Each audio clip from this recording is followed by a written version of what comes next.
ಆ ವ್ಯಕ್ತಿ ತನ್ನ ದೇಹದ ಮೇಲೆ ಸ್ವೆಟರ್ ಬಣ್ಣ ಹಾಕೊಂಡು ಅದನ್ನು ತನ್ನ ಹೆಂಡತಿ ಕಳುಹಿಸಿದ ಸ್ವೆಟರ್ ಎಂದು ನಟಿಸುತ್ತಿದ್ದಾನೆ. ಆದರೆ ಹೆಂಡತಿಗೆ ಏನೂ ಸರಿ ಇಲ್ಲವೆಂದು ತೋಚಿತು. ಸ್ವೆಟರ್ ಮೊದಲಿಗಿಂತ ಚಿಕ್ಕದಾಗಿ ಕಾಣಿಸುತ್ತಿತ್ತು. ಆದ್ದರಿಂದ ಅವಳು ಅವನನ್ನು ತಿರುಗಿ ನಿಲ್ಲು ಎಂದು ಕೇಳಿದಳು. ಅವನಿಗೆ ತಕ್ಷಣ ಭಯವಾಯಿತು. ಬೆನ್ನು ತೋರಿಸಬಾರದೆಂದು ಅವನ ದೇಹವನ್ನು ತಿರುಚಿದನು. ಏಕಾಏಕಿ ಅವನು ಸಂಪೂರ್ಣವಾಗಿ ಫ್ರೀಸ್ ಆಗಿ ನಿಂತ. ಹೆಂಡತಿ ಎಷ್ಟೇ ಕರೆದರೂ ಪ್ರತಿಕ್ರಿಯೆ ಕೊಡಲಿಲ್ಲ. ಅವಳು ವಿಡಿಯೋ ಸಿಗ್ನಲ್ ಕೆಟ್ಟಿದೆ ಎಂದುಕೊಂಡು ಕರೆ ಮುಗಿಸಿದಳು. ಆದರೆ ನಿಜ ಏನೆಂದ್ರೆ ಅವನ ಬೆನ್ನಿಗೆ ಇನ್ನೂ ಬಣ್ಣ ಹಾಕಲಾಗಿರಲಿಲ್ಲ. ಅವನು ತನ್ನ ಹೆಂಡತಿಗೆ ರಷ್ಯಾದಲ್ಲಿ ಓದುತ್ತಿದ್ದೇನೆ ಎಂದು ಸುಳ್ಳು ಹೇಳುತ್ತಿದ್ದ. ಆದರೆ ವಾಸ್ತವದಲ್ಲಿ ಅವನು ಬಡ ಹಳ್ಳಿಯೊಂದರಲ್ಲಿ ಬಡತನ ನಿರ್ಮೂಲನಾ ಕೆಲಸದಲ್ಲಿ ಭಾಗವಹಿಸುತ್ತಿದ್ದ. ಆ ಹಳ್ಳಿಯನ್ನು ಒಂದು ಟೂರಿಸ್ಟ್ ಸ್ಥಳವನ್ನಾಗಿ ಮಾಡಬೇಕೆಂಬ ಕನಸು ಅವನದು. ಗ್ರಾಮಸ್ಥರು ಅವನಿಗೆ ತುಂಬಾ ಕೃತಜ್ಞರಾಗಿದ್ದರು. ಅವನಿಗೆ ಸಹಾಯ ಮಾಡಲು ಅವರು ಕೂಡ ನಕಲಿ ರಷ್ಯನ್ ಭಾಷೆಯಲ್ಲಿ ಮಾತನಾಡಿ ಅವನ ಸುಳ್ಳನ್ನು ನಂಬುವಂತೆ ನಾಟಕವಾಡಿದರು. ಒಂದು ದಿನ ಹೆಂಡತಿ ಮತ್ತೆ ಕರೆ ಮಾಡಿದಳು. ಅವನು ರಜೆ ಇರುವ ಕಾರಣ ಹೊಲದಲ್ಲಿ ಪೇಂಟಿಂಗ್ ಪ್ರಾಕ್ಟೀಸ್ ಮಾಡುತ್ತಿದ್ದೇನೆ ಎಂದು ಹೇಳಿದ. ಅವಳು ರಷ್ಯಾದ ದೃಶ್ಯಾವಳಿಯನ್ನು ಕಂಡು ಎಷ್ಟು ಸುಂದರವಾಗಿದೆ ಎಂದು ಹೊಗಳಿದಳು. ಆದರೆ ತಕ್ಷಣವೇ ಅವಳ ಕಣ್ಣಿಗೆ ಒಂದು ಟವರ್ ಬಿತ್ತು. ಅದರಲ್ಲಿ ಸ್ಪಷ್ಟವಾಗಿ ಚೀನಿ ಅಕ್ಷರಗಳು ಬರೆಯಲ್ಪಟ್ಟಿದ್ದವು. ಅವನು ತಕ್ಷಣವೇ ಏನೋ ಒಂದು ನೆಪ ಹೇಳಿ ತಪ್ಪಿಸಿಕೊಂಡ. ಅಷ್ಟರಲ್ಲಿ ಗಾಳಿ ಬೀಸಿದಾಗ ಒಂದು ನಕಲಿ ವೆಗ್ ಅವನ ಮುಖದ ಮೇಲೆ ಬಿತ್ತು. ಹೆಂಡತಿ ಅದರ ಬಗ್ಗೆ ಕೇಳುವ ಮುನ್ನವೇ ವಿಡಿಯೋ ಮತ್ತೆ ಸ್ಥಗಿತಗೊಂಡಿತು. ಅವಳಿಗೆ ಬೇರೆ ಮಾರ್ಗವಿಲ್ಲದೆ ಕರೆ ಮುಗಿಸಬೇಕಾಯಿತು. ತಕ್ಷಣವೇ ಎಲ್ಲರೂ ವಿರಾಮ ತೆಗೆದುಕೊಂಡರು. ಏಕೆಂದರೆ ಹಳ್ಳಿಯವರು ಕೂಡ ಅವನ ಜೊತೆಯಲ್ಲಿ ವಿಡಿಯೋ ಫ್ರೀಸ್ ಆದಂತೆ ನಾಟಕ ಮಾಡುತ್ತಿದ್ದರು. ಪ್ರಾಜೆಕ್ಟ್ ಮುಗಿಯಲು ಇನ್ನೂ 1 ತಿಂಗಳು ಮಾತ್ರ ಉಳಿದಿತ್ತು. ಅವನು ಮನೆಗೆ ಹಿಂತಿರುಗಲು ಸಿದ್ಧವಾಗಿದ್ದ. ಆದ್ರೆ ಆ ಕ್ಷಣದಲ್ಲೇ ಹೆಂಡತಿ, ನಾನು ಒಂದು ಟೂರಿಸ್ಟ್ ಹಳ್ಳಿಗೆ ಹೋಗುವ ಯೋಜನೆ ಮಾಡಿದ್ದೇನೆ ಎಂದರು. ಅವನಿಗೆ ಆಘಾತವಾಯಿತು.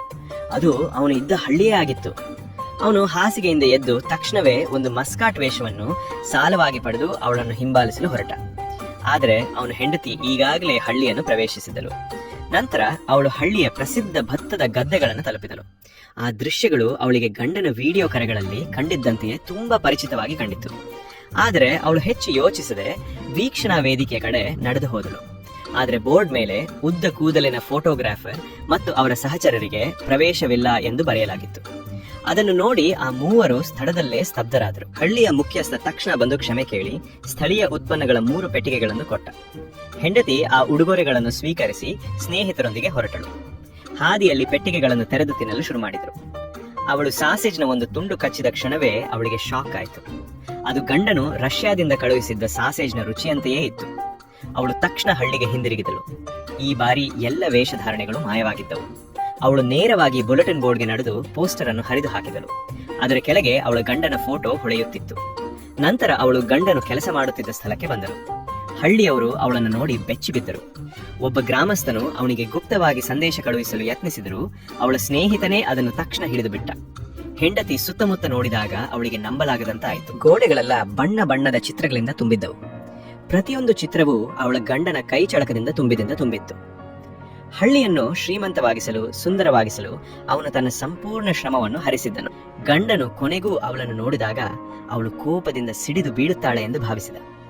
ಆದರೆ ಅವಳ ಕಣ್ಣು ಅವನ ಕೈಗಳ ಮೇಲೆ ಬಿದ್ದವು. ಗಾಯದ ಗುರುತುಗಳನ್ನು ಕಂಡಾಗ ಅವಳ ಹೃದಯ ನೋವಿನಿಂದ ತುಂಬಿತು. ಅವಳು ಅವನನ್ನು ದೂಷಿಸಲಿಲ್ಲ, ಬದಲಿಗೆ ಅವನ ಕೈ ಹಿಡಿದುಕೊಂಡಳು.